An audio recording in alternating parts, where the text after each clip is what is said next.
안녕하세요. Riding on the Korean wave. Welcome to Wednesday's edition of The Culture Wave. I'm Kwon-soa in Seoul. Explore with us Korea's culture from all aspects and stay up to date with K-entertainment, K-travel, K-food, K-everything. And we'll do all of that with my co-host Bella Kim joining me in the studio today for a change on a Wednesday. Yes. Hi, Soa. And hello to everyone joining us today on The Culture Wave. I'm Bella here to co-host and fill you guys in with the latest in K-entertainment. And we're also joined by Arirang's News Features reporter An Sung-jin. Welcome, Sung-jin. Hi, Sung-jin. Hello, guys. Happy Wednesday to all of our viewers. My name is An Sung-jin, and I'm a News Features reporter here at Arirang News. Sung-jin, the past few weeks have been very hot here in Korea, but you went to a place in the heart of the capital, Seoul, where people can go to cool themselves down in the water. Where is that? Right, so even though we head into August, the temperature still hovers well above 30 degrees. So this time I went to check out a location where for people who are looking for a getaway in the hot summer days. Now I was at this location in the city where you can have a quick dip. Have a look at it first. One last splash before the summer ends. The sweltering days of summer will soon come to an end. But Seoul isn't ready to let go of the season just yet, especially here in Gwangbok Square. In this scorching August heat, those that are trying to escape the sun and the heat took the chance to cool off in the water. From water slides to water buckets, the location has lots of attractions for visitors to enjoy. I came here with my mom and two aunts. It was hot outside, but once we got into the water, it felt cool and so much fun. As August 15 is Gwangbok, the 80th anniversary of Korean independence, special activities have also been planned around the theme Let's Dive into Gwangbok. Co-hosted with the Seoul Regional Office of Patriots and Veterans Affairs, the event also holds booths to raise awareness of the country's struggle for independence. We got to swim and do some hands-on activities. I even wrote a message celebrating the 80th anniversary of Korean independence. By transforming the urban landscape into a summer playground, the 2025 Seoul Summer Beach offers some relief from the heat in downtown Seoul. We organized this with the idea of creating a summer getaway right in the middle of the city. We started it to add some fun not only for visitors from around the world, but also for locals. We're glad that so many people came to enjoy it in the heart of Seoul. The event runs until this Friday, so before summer is gone, why not take a dip in Gwangbok Square? Well, that looked like a lot of fun, and not just fun, but also very meaningful, looking back at history while diving into the water. But Sung-jin, you didn't jump into the water. Weren't you tempted at all? I mean, what was it like there? Oh, Sola, trust me, I was very tempted because for those outside of the pool, it was really hot, especially because yesterday was an extremely hot day as well. Now, for those who didn't go into the water like myself, it was hot, but the children and grown-ups that were in the pool seemed to be having so much fun. From splashes to screams, kids were really having so much fun out there. I was jealous, actually. I can It looked imagine. like so much fun, definitely. And Sung-jin, I believe there are other similar activities that's being held at Gwangbok Square as well. Right, so apart from the event that I just talked about, there's one more fun event for a summer night that is actually already ongoing in the Gwangbok Square, which is called the Moonlight Under Yoga program. They have Korean and English classes and special activities for kids as well, but it only runs until tomorrow, which is August 7th, Thursday here. So if you happen to be in the city, make sure to check it out. But for those that are visiting Seoul later in the year, the Sejong Center for Performing Arts is hosting the Sejong Summer Festival from August 28th till August 31st, based on the theme of dance and rhythm, so keep an eye on that as well. Great to hear that there's still lots to look forward to, and thank you very much for that report today, Sung-jin. Thank you, Sung-jin. Thank you for having me, guys.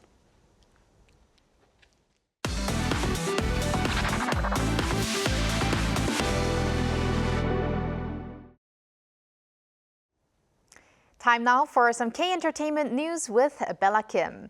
Bella, let's start off with an exciting story regarding actor Byung-hun. That's right. Byung-hun is set to receive a tribute award at the 50th Toronto International Film Festival, also known as TIFF. The Toronto Film Festival announced on its website the 4 honorees of TIFF Tribute Awards. And Byung-hun was named alongside Mexican director Guillermo del Toro, Japanese filmmaker Hikari, and also American actress Jodie Foster. Lee was praised as a global star who has achieved significant success in both Korean and Hollywood films and series. Along with Lee's award, his latest film, No Other Choice, directed by Park Chan-wook, has also been invited to this festival. This year's TIFF will run from September 4th to 14th in Toronto, Canada. Congratulations to Byung-hun. Yes. And I think year 2025 is really the year for Byung-hun. Oh, definitely, yes. And Bella, we will now talk about 2 K-pop groups that have been doing amazing on the Billboard charts. First off, Tomorrow by Together have swept the US Billboard charts with their latest release. According to the latest Billboard charts, the group's 4th full-length album, The Star Chapter Together, has been on the charts, and it has topped 3 charts: the top album sales, top current album sales, and also world albums chart. The album also made an impressive debut at number 3 on the Billboard 200.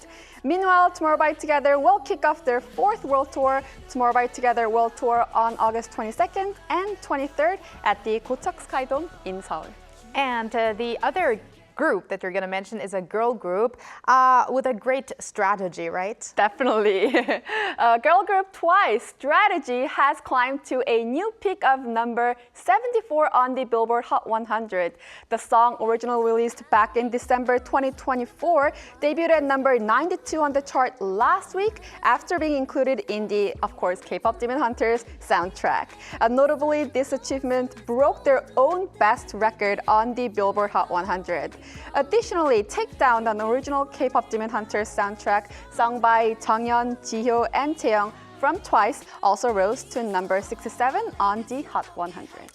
Great achievements for both 2x2 and Twice. Yes. And now we're going to move on to a singer who's been doing fantastic on a Billboard, but this time the news is about something else, and we're talking about Rosé. That is correct. Rosé has secured 8 nominations at this year's MTV Video Music Awards, also known as VMAs. According to the list of nominees announced by MTV VMAs on its website, Rosé is up for, get ready for this list, Video of the Year, Song of the Year, Best Collaboration, Best Pop, Best Direction, Best Art Direction, and Best Visual Effects, with his song, of course, Apart, featuring Bruno Mars. And that's not it. She also received a nomination for the Best K-pop category with her solo track, Toxic Till the End.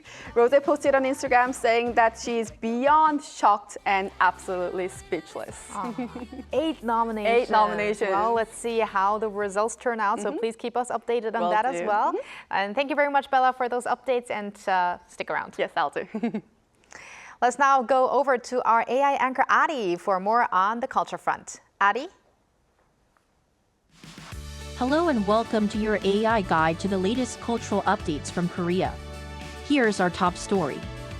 Daejeon's iconic summer event. The Daejeon 0 O'Clock Festival kicks off this Friday.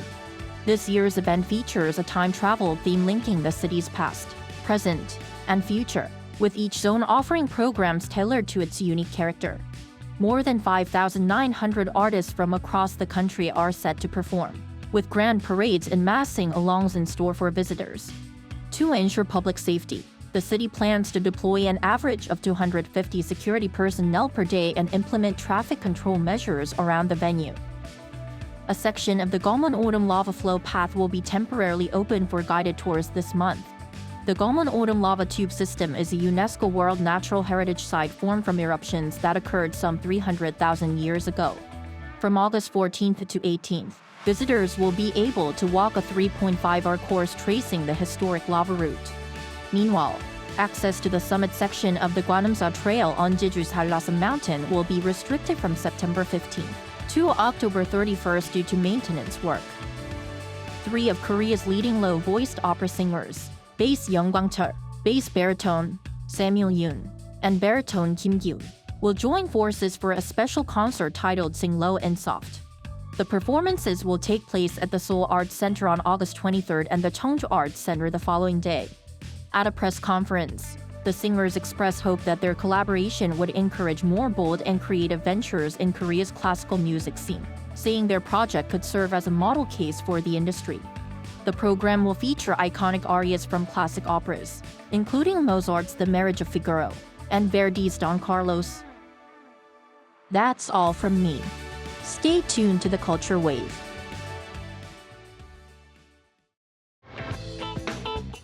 Here's a note to Arirang TV viewers. We are conducting a survey for our programs, including the Culture Wave, to meet our viewers' expectations. Please visit us at www.arirang.com or on the mobile app Arirang TV to give us your valuable feedback.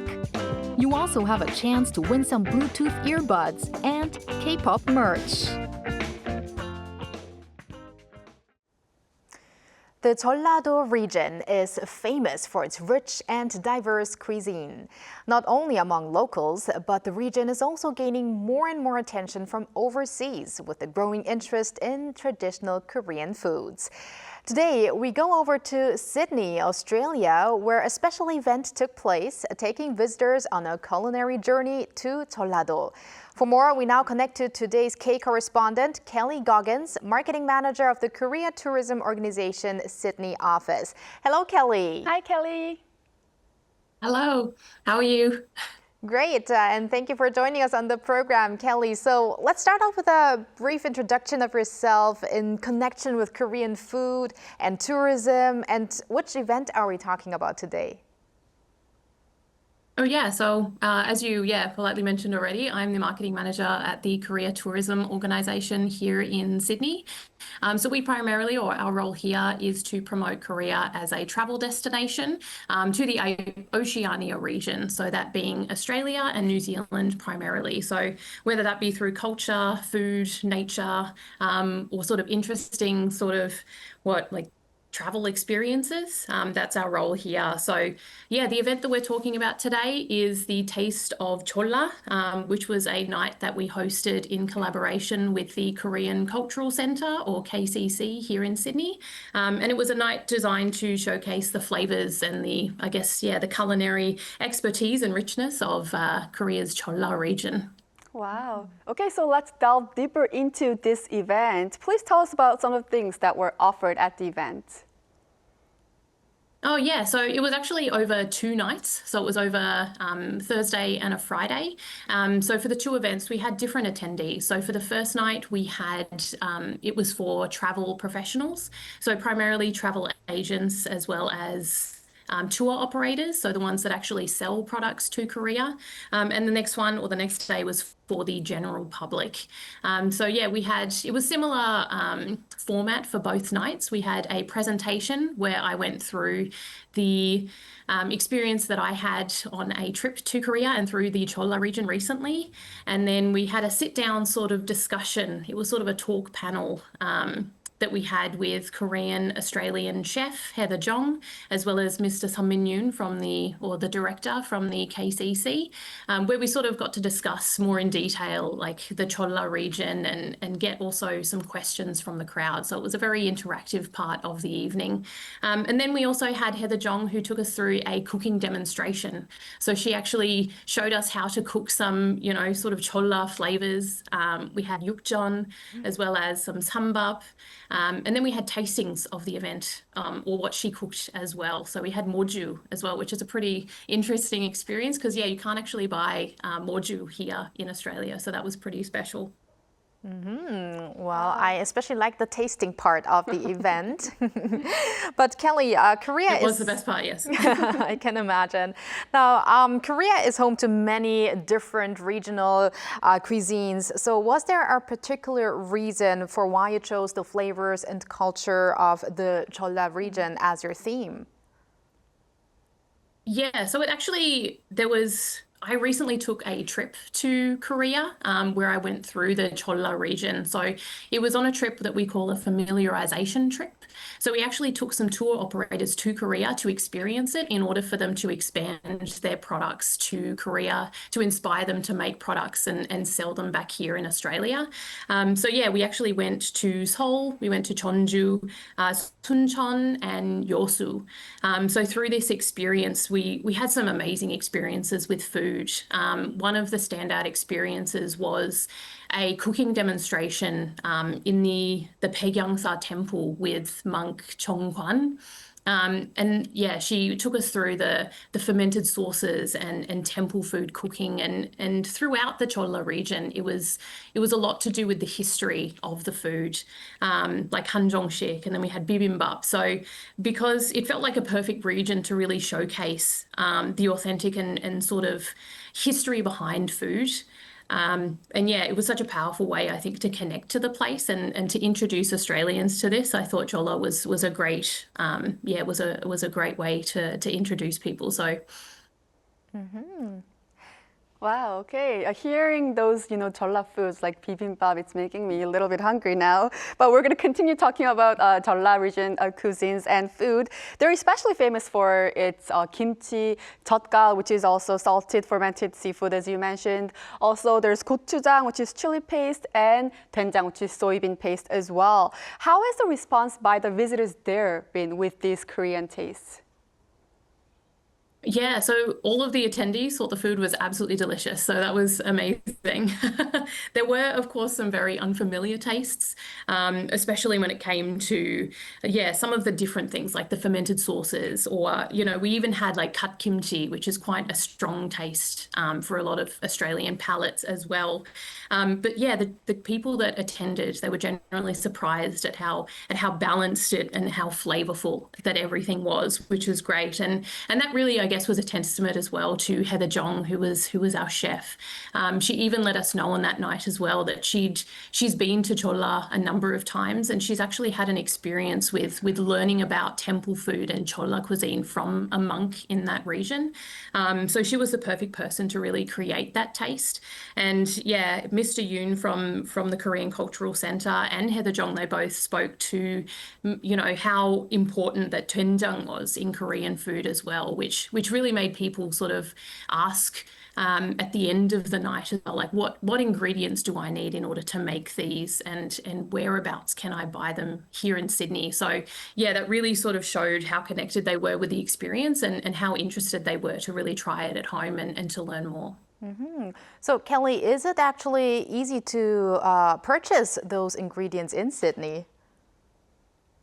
Some of them, yeah. So we have quite a few Korean marts here, which is great. And Heather Jong, she knows all of them here. So she gave her recommendations with which ones are the best stocked as well. The only thing is that, we had to, because we had moju as, the tasting, as I said, but because you can't actually buy moju here, she was really nice in saying, hey, these are the ingredients that you need to make moju. You can buy makgeolli here and you can boil it down and add these spices in order to try it at home. So yeah, Heather Jong was just perfect for the event and was the expert with where to buy all of the things here in Sydney. Okay, so the visitors even got some great recommendations on how to make those foods and drinks by themselves. But now let's talk a little bit about the travel part. The Jeolla region, which is made up of Jeollanam-do province and Jeollabuk-do province, is not only famous for its cuisine, but also it is a very famous tourist destination. Just like you went to the Jeolla region just recently. So you also decided to introduce the region itself by combining the elements of food and travel. And also earlier you mentioned that there was actually a travel group and the event was divided into different parts, especially also tailored to those people who are interested in travel. So tell us a bit more about that part. Yeah, so KTO, obviously our role is to promote Korea as a travel destination. And we think really, the food is really such a powerful entry point to that. And with so many Australians that you know, they have all tried Korean food here pretty much. Like it's difficult to find someone who hasn't tried Korean food here in Sydney. And so we thought, you know, but as a travel destination, it's not really as top of mind as it should be. And that's where we come in, and we want to put that on the radar. So yeah, that's our job, to really sort of, you know, use food or different avenues in order to introduce the destination as, for travel. And not just the capital as well. So Seoul is the entry point for a lot of international travelers, especially here from Australia. Everyone will usually arrive in Seoul, but it's important to discover what's beyond the capital, right? And Jeolla, you know, it's such a diverse place, right? It has the Hanok villages in Jeonju. It has, you know, the temple cuisine in the various mountains. It's, you know, it's got the preserved folk village of like Nagan Upsong, and you know, going all the way down south into Yeosu, you've got the harbour, and you've got all the amazing seafood, and like late night porjang matcha and all that sort of stuff. So there's this whole variety of experiences that are packed into one region, and that was the reason why we sent a bunch of tour operators there as well, because while many people know Seoul and have tour products that go to like Seoul and Busan and maybe even Gyeongju, a lot of them don't know the variety and what Jeolla has to offer and all of that diversity. So, you know, it was really important to highlight Jeolla's food, but also the region with so much culture and so much history behind it. You know, we really wanted to show that it's not just a place to visit, it's a place to experience. Right, and history is always very much intertwined with the food as well. Definitely, so it's definitely a place great to get a sneak peek, experience Korea culture and food, of course. And now we want to talk about the Korean wave in Sydney, Australia. How has the popularity of Hallyu been taken there, and also which aspects specifically is, you know, getting the most attention of these Korean cultural aspects? Yeah, well, I think the Korean wave is definitely growing here in Australia. We recently had G-Dragon's concert like last month, and the tickets sold out in like minutes. So that was really hard to get tickets because it was so popular. And yeah, just before you had a story about Rosé from Blackpink, and she's Australian. So, you know, her aparte was pretty much on our radio waves for quite some time, and I think still is, which is great to see. But also like Korean drama as well. You know, with the popularity of Squid Game, we're seeing so many more Korean dramas that are popping up on streaming platforms like Netflix, which are growing that aspect as well. But I think the biggest entry point here is Korean food, just because it speaks to every demographic here. So yeah, you'll be hard-pressed, as I said, to find people that have not tried Korean barbecue or Korean chicken. And there's even fusion restaurants that are popping up everywhere here that sort of give people a more sort of, you know, for those who are not as adventurous to try, you know, some of the seafood or adventurous Korean food, they get introductions to it in fusion food here. So definitely seeing that rising, and fingers crossed we're able to convert that to people traveling to Korea as well and experiencing it firsthand.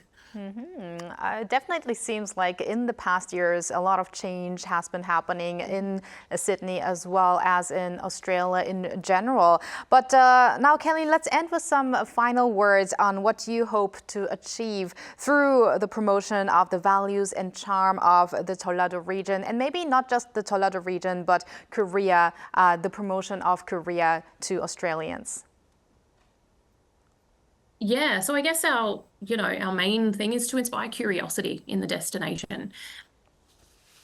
So whether that be like a travel agent that's thinking of, you know, really promoting this or saying, hey, what do you think about Korea to their clients, or maybe a foodie that's maybe already been to Korea, but they haven't experienced the Jeolla region. You know, hoping people will walk away feeling more connected to Korea, whether it's through its food and other experiences like its culture, or really through its warmth of the people as well. So yeah, events like this really help show Korea that it's, again, not just a place to visit, but really a place to experience. And that's just our main goal here. All right. Thank you very much, Kelly, for taking us and, of course, the local visitors on this tasty trip to the culinary heartland of Korea. So thank you very much. We appreciate it. Thank you, Kelly. Awesome. Thank you so much for having me. And thank you, Bella. As always, we're going to see you back here tomorrow. I'll see you back tomorrow. And thank you for spending the past half an hour with us on the Culture Wave. And please join us again tomorrow on Thursday at 2 p.m. Korea time, and maybe one day here in Korea.